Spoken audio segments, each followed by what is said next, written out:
নীলয় বলছে যে তুমি কি জানো মুন্না আমাকে ভাই ভাই বলো এখন, কিন্তু এই মুন্নারই আমি গানের জন্য বলতাম ভাই আমার একটা গান নেবেন, এই সে আপনি করে বলা।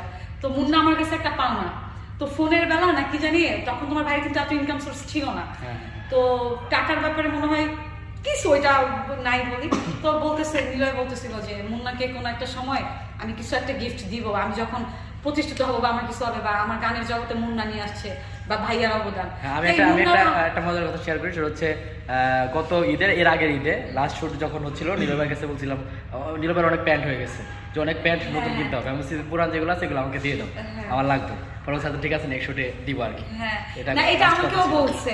তো মানে এটা বলতেছিল, পরে আমি বললাম যে মুন্না যে গানে নিয়ে আসছে এটা আমি কিন্তু মানে যেমন ভাই হিসাবে সম্মান করে, কারণ যে আনবে যার হাত ধরে আসবে সে তো গুরুজন, মানে তুমি যাকে দিয়ে আসছো তাকে কখনো ভুলতে নাই। তো নীলা এটা মনে হয়, পরে নীলা হাসতেছিলাম।